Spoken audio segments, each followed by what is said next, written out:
Hello hi welcome नमस्ते। मेरा नाम ऋतिक और आज हम फिर से बात करने वाले हैं एक और इंटरेस्टिंग हेलो हाय वेलकम नमस्ते। मेरा नाम ऋतिक और आज हम फिर से बात करने वाले हैं एक और इंटरेस्टिंग कंसेप्ट के ऊपर। तो ये वीडियो उन बच्चों के लिए मोस्ट इंपोर्टेंट होने वाली है जिनके पास सब्जेक्ट है बेसिक्स या फिर इंट्रोडक्टरी इकोनोमेट्रिक्स। तो चलिए शुरू करते हैं आज की वीडियो, जहां पे हम बात करेंगे लेसन नंबर 5 के एक और इंपॉर्टेंट कंसेप्ट की, यानी कि मल्टी कोलिनियरिटी के सारे एस्पेक्ट्स अब तक की वीडियोस में कवर हो चुके हैं लेसन नंबर 5 में। ठीक है, और आज से हम बात करेंगे हेटेरोस्केडास्टिसिटी का मतलब क्या होता है, और इसके बारे में हम डीप में और भी कंसेप्ट को स्टडी करेंगे आने वाली वीडियोस के अंदर। और इस कंप्लीट सीरीज के नोट्स बन चुके हैं। जिन बच्चों को नोट्स परचेज करने हैं वही नंबर पे जाए 9667836336 यहाँ जाके नोट्स भी ले सकते हैं। अब आते हैं आज के कंसेप्ट के ऊपर। तो आज का हमारा कंसेप्ट है हेटेरोस्केडास्टिसिटी। इस वर्ड का मतलब हमने सबसे पहले डिस्कस किया था फर्स्ट वीडियो के अंदर। एक बार मैं वापस आपको इस बात का मतलब समझाऊंगा, तो उसके बाद हम बात करेंगे इसके अलग अलग कंसेप्ट्स के ऊपर। तो देखते हैं आज हमें क्या क्या पढ़ना है। तो हमारे पास है सबसे पहले हेटेरोस्केडास्टिसिटी। इसका मतलब ये होता है कि जब भी आपका वेरिएंस ऑफ एरर्स कांस्टेंट ना हो, मतलब इक्वल ना हो, तब ये सिचुएशन हमारी क्रिएट होती है, जिसको हम क्या बोलते हैं, हेटेरोस्केडास्टिसिटी।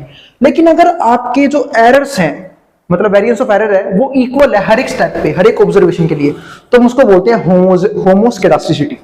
तो अगर आप इस डेफिनेशन को देखो तो हेटेरोस्केडास्टिसिटी का मतलब क्या होता है, it means that variance of errors is not constant across observations. मतलब हर एक ऑब्जर्वेशंस के लिए जब आपका वेरिएंस, वो भी किसका, एरर्स का, वो इक्वल ना हो, कांस्टेंट ना हो, तो हम उसको क्या बोलते हैं, हेटेरोस्केडास्टिसिटी। अब यहां पर देखो, इन पर्टिकुलर वेरिएंस ऑफ एरर्स में be a function of explanatory variable. बस ये ध्यान रखना कि जो हमारा एरर होगा ना, वो क्या होगा, फंक्शन होगा एक्सप्लेनेटरी वेरिएबल का। क्योंकि जब भी हम कोई भी मॉडल बनाते हैं तो एरर का मतलब होता है कि एक गुंजाइश रहती है कि कहीं ना कहीं गलती हो सकती है। क्योंकि एरर को मैं बोल सकता हूं कि एरर क्या होता है, डिफरेंस होता है एक्सपेक्टेड वैल्यू और एक्चुअल वैल्यू का। क्योंकि एक ऐसी वैल्यू होती है जो हम सोच के बैठे होते हैं कि वैल्यू आएगी, और असली में एक वैल्यू आती है। तो जो डिफरेंस होता है उनके बीच में, उसको हम क्या बोलते हैं, एरर बोलते हैं, किसी भी पैरामीटर के हिसाब से, किसी भी मॉडल के हिसाब से। अगर मैं ऊपर समझाऊं आपको, तो हमें समझना है पहले नेचर ऑफ हेटेरोस्केडास्टिसिटी का मतलब क्या होता है। तो अजम्पशन तो हमें ये तो समझ लिया कि हेटेरोस्केडास्टिसिटी होता क्या है, इसको मैं डिस्कस किया था मैंने फर्स्ट वीडियो के अंदर भी। तो अब हम बात करते हैं इसके नेचर की। तो assumption of a constant variance, यानी कि जब भी हम किसी कांस्टेंट वेरिएंस की बात करते हैं, यानी कि ये होता है वेरिएंस का सिंबल सिग्मा का स्क्वायर बोलते हैं हम वेरिएंस को, ऑफ ईच डिस्टर्बेंस, हर एक डिस्टर्बेंस टर्म के लिए, या फिर वस्तु हर एक ऑब्जर्वेशन के लिए, UI in a classical linear regression model. किसके अंदर, वो भी क्लासिकल लीनियर रिग्रेशन मॉडल के अंदर। क्योंकि हमने जो मल्टी कोलिनियरिटी पढ़ा, वो हमने किसके लिए पढ़ा था, सीएलआरएम, यानी कि क्लासिकल लीनियर रिग्रेशन मॉडल के लिए। और हम जो ये पढ़ने वाले हैं हेटेरोस्केडास्टिसिटी, वो भी इसी मॉडल के लिए पढ़ने वाले हैं। इस टर्म्ड एज होमोस्केडास्टिसिटी। हम इसको क्या बोल सकते हैं, होमोस्केडास्टिसिटी बोल सकते हैं। किस केस में, अगर हमारा वेरिएंस जो है ना, वो क्या है, कांस्टेंट है, और जब वेरिएंस फिक्स ना हो। क्योंकि जो होमो वर्ड है ना, होमो का मतलब ही क्या होता है, इक्वल, और स्केडास्टिसिटी का मतलब क्या होता है, स्प्रेड, यानी कि जो हमने फैला रखा है अलग ऑब्जर्वेशन को, उसके लिए जो वेरिएंस आए हैं वो इक्वल आए हैं, तो हमारा केस बनेगा होमोस्केडास्टिसिटी का। लेकिन अगर अनइक्वल आए, यानी कि अगर हमारा वेरिएंस इक्वल नहीं आ रहा है, तो हम उसे क्या बोलते हैं, हेटेरोस्केडास्टिसिटी। तो अब तक तो आपको क्लियर हो गया होगा कि होमोस्केडास्टिसिटी में क्या होता है और हेटेरोस्केडास्टिसिटी का मतलब क्या होता है। अब आगे देखते हैं। इट मींस, इक्वल का मतलब होता है होमो, और स्केडास्टिसिटी का मतलब क्या होता है, spread of the disturbance term as depicted in equation. ये हमारी इक्वेशन है जहां पे हमारा ui का स्क्वायर बराबर आएगा, ये फंक्शन है एक, ui का स्क्वायर बराबर आएगा किसका, सिग्मा का स्क्वायर, जिसको हम क्या बोलते हैं, वेरिएंस, i की किसी भी वैल्यू के लिए, 1 के लिए, 2 के लिए, n तक किसी भी वैल्यू के लिए। अब यहाँ पे एक और बात समझते हैं, conditional variance of dependent variable, यानी कि जो भी कंडीशनल वेरिएंस होगा डिपेंडेंट वेरिएबल का yi which is same as ui, अगर वो ui के सेम है, रिमेन सेम अंडर होमोस्केडास्टिसिटी। और ये सेम कहां पे रहता है, होमोस्केडास्टिसिटी के अंदर। क्योंकि हम जानते हैं जो वेरिएंस है वो इक्वल होते हैं होमोस्केडास्टिसिटी के केस में, और अनइक्वल होते हैं हेटेरोस्केडास्टिसिटी के केस में। अब अगर आगे देखें तो regardless of values taken by explanatory variable, उससे फर्क नहीं पड़ता कि हम क्या वैल्यू ले रहे हैं, किसकी, एक्सप्लेनेटरी वेरिएबल की। However, if assumption is violated, मतलब अगर यहाँ पे भी अगर हमारी assumption जो है वो violate की जाती है, then conditional variance change with change in value of x। तो जो हमारी conditional variance है ना, उसमें बदलाव आएगा कब, जब हम वैल्यू को चेंज कर देंगे, यानी कि जब भी हमारा एक्सप्लेनेटरी वेरिएबल चेंज किया जाएगा तो हमारे conditional variance में भी चेंज आएगा।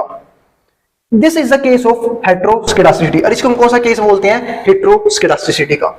And variance of error term, और इसे हम क्या बोलते हैं, variance of error term is not constant, कि जब हमारी गलतियां कांस्टेंट ना हो, गलतियों में क्या हो, बदलाव हो रहे हो अंडर दिस कंडीशन। अब देखो ये हमारे कुछ कंडीशंस है, अरे ये तो हमारी इक्वेशन बन गई फिर से वही। अब हम समझते हैं डिफरेंट रीजंस फॉर गेटिंग हेटेरोस्केडास्टिसिटी, यानी कि वो कौन से रीजन है जिसकी वजह से डाटा सेट के अंदर जो ऑब्जर्वेशन है उसमें हेटेरोस्केडास्टिसिटी देखने को मिलता है। तो वो समझते हैं एक एक करके। पहला एरर लर्निंग मॉडल। अब देखो हेटेरोस्केडास्टिसिटी मिल रहा है, इसका मतलब क्या है कि जो हमारी गलतियां हैं वो कांस्टेंट रही हैं। अब गलतियां कांस्टेंट किन के केस में होगी वो केसेस डिस्कस करते हैं।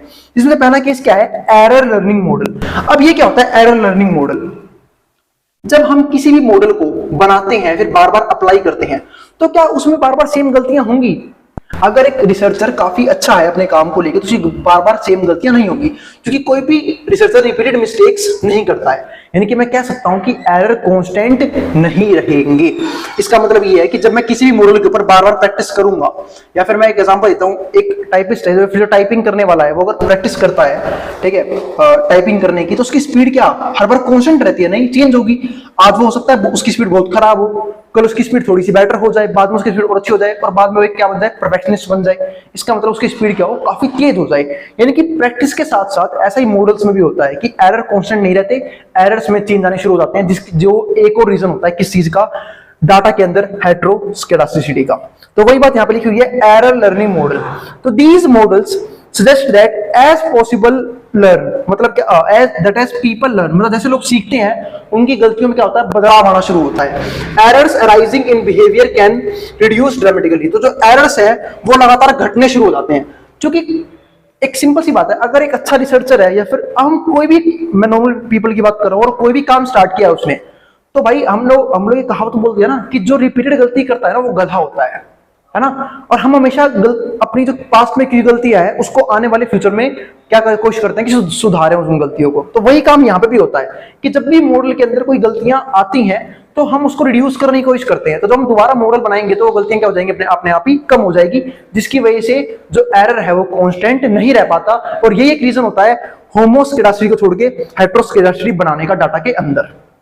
तो वही बात यहाँ पर, देयरफॉर जो हमारा सिग्मा का स्केयर जो वेरिएंस है इज एक्सपेक्टेड टू रिड्यूस, तो इसकी वैल्यू क्या होगी, रिड्यूस होगी as value of independent variables increases, जैसे जैसे हम इंडिपेंडेंट वेरिएबल्स को इंक्रीज करेंगे। अब दूसरा क्या आता है हमारा दूसरा point, improve data collection technique. अब ये आता है इंप्रूव डाटा कलेक्शन टेक्निक। यार इसका मतलब ये है कि जब हम अपने डाटा कलेक्शन के तरीकों को थोड़ा चेंज करें, थोड़ा इंप्रूव करें, उससे भी क्या होगा, एरर होने चांसेस कम होंगे, या फिर एरर में कांस्टेंट्स एरर जो है वो फिक्स नहीं रहेंगे, कि कांस्टेंट नहीं रह पाएंगे, जिसकी वजह से फिर से हमारा क्या बनेगा, हेटेरोस्केडास्टिसिटी। तो वही बात यहाँ पर लिखी है, as data collection is techniques is improve, जैसे जैसे क्या होगा, कलेक्शन जो है, डाटा कलेक्शन टेक्निक जो है वो इंप्रूव करेगी, the variance of errors can reduce over time. तो जो वेरिएंस है किसके, एरर के, वो क्या करेंगे, रिड्यूस करेंगे टाइम के साथ। तीसरा क्या आता है हमारा, प्रेजेंस ऑफ आउटलायर्स। अब ये प्रेजेंस ऑफ आउटलायर्स का मतलब क्या है, आप लोगों ने देखा होगा किसी भी डाटा के अंदर कुछ वैल्यूज ऐसी होती हैं जो बिल्कुल हटके होती हैं, यानी कि बाकी ऑब्जर्वेशन एक तरफ और कुछ ऑब्जर्वेशन बिल्कुल एक तरफ, मतलब कोई बहुत बड़ी है कोई बहुत कम है, इसका मतलब ही नहीं है। उनको हम पता क्या बोलते हैं, उनको हम बोलते हैं डाटा के अंदर आउटलायर्स। क्या बोलते हैं, आउटलायर्स। तो प्रेजेंस ऑफ आउटलायर्स, तो outliers are the observations in data. तो आउटलायर्स हमारे क्या है, वो ऑब्जर्वेशंस है डाटा के अंदर विच क्वाइट डिफरेंट, जो क्या है बहुत ज्यादा डिफरेंट है, आइदर स्मॉल और टू लार्ज, या तो बहुत छोटे हैं या बहुत बड़े हैं, उनको बोलते हैं आउटलायर्स। और जब कोई वैल्यू ऑब्जर्वेशन के हिसाब से बहुत बड़ी होगी और बहुत छोटी होगी, उसकी वजह से क्या होगा, कहीं ना कहीं वेरिएंस में चेंज आएगा, और वेरिएंस क्या होगा, अनइक्वल हो जाएगा, यानी कि जो error of variance of error है उसमें क्या बचेगा, वो फिक्स नहीं रहेगा, वो कांस्टेंट नहीं रह पाएगा, जिसकी वजह से फिर से क्या क्रिएट होगा, हेटेरोस्केडास्टिसिटी। तो वही बात यहां पर लिखी हुई है, outliers are observation in data which quite different either small और large from the rest of the observation, बाकी बची ऑब्जर्वेशन में से of the data, such observations can create heteroscedasticity in the data, जिनकी वजह से फिर से हमारा हेटेरोस्केडास्टिसिटी क्रिएट होगा। अब आता है फोर्थ पॉइंट जो हमारा है, miss specification of the regression model. अब ये मिस स्पेसिफिकेशन क्या है, उसका मतलब मैं आपको समझाता हूं। ठीक है, तो वो समझते हैं रिग्रेशन मॉडल के अंदर। In case of some variables, अगर हम कुछ वेरिएबल्स की बात करें वो ओमिट हो जाते हैं, ओमिट यानी कि वो हम गायब कर देते हैं, ठीक है, वो गायब हो जाते हैं from the model, it can lead to specification error, जिसकी वजह से क्या होता है, फिर से कहीं ना कहीं एरर क्रिएट होता है। The error variance in such models may not be constant, और जो एरर है वो कांस्टेंट नहीं होगा, therefore causing heteroscedasticity, जिसकी वजह से फिर से क्या क्रिएट होता है, heteroscedasticity क्रिएट किया जाता है। तो ये होते हैं कुछ रीजंस। मतलब पहले तो नहीं समझा कि हेटेरोस्केडास्टिसिटी का मतलब क्या है और ये कैसे अलग है किससे, होमोस्केडास्टिसिटी। फिर मैं देखे कुछ तरीके जिसकी वजह से डाटा सेट के अंदर हेटेरोस्केडास्टिसिटी क्रिएट किया जाता है। उम्मीद है आपको यहां तक समझ में आ गया होगा। हमने समझे कॉजेस क्या होते हैं हेटेरोस्केडास्टिसिटी के और ये होता क्या है, और नेक्स्ट वीडियो में बात करेंगे इसके और भी इंपैक्ट्स वगैरह के बारे में, जो हम डिस्कस करेंगे नेक्स्ट वीडियो से। अब तक जिसको जो उतार सकता है मैटर बोर्ड के सामने से, मिलेंगे नेक्स्ट वीडियो में जहां पे हम बात करेंगे इसके और भी डीप कंसेप्ट्स के बारे में। उम्मीद है आपको वीडियो जरूर पसंद आई होगी, तो और वीडियो पसंद आई तो वीडियो को लाइक करना मत जाना और चैनल को सब्सक्राइब भी कर देना ऐसी वीडियोस के लिए। फिर भी कोई भी क्वेरी, किसी तरह का डाउट रह जाए, आप नीचे कमेंट बॉक्स में कमेंट कर देना, मैं उस क्वेरी को रिजॉल्व करने की पूरी कोशिश करूंगा। मिलते हैं नेक्स्ट वीडियो के अंदर जहां पे हम बात करेंगे इसके नेक्स्ट कंसेप्ट्स के ऊपर। अब जिसको जो उतार सकता है मैटर बोर्ड के सामने से।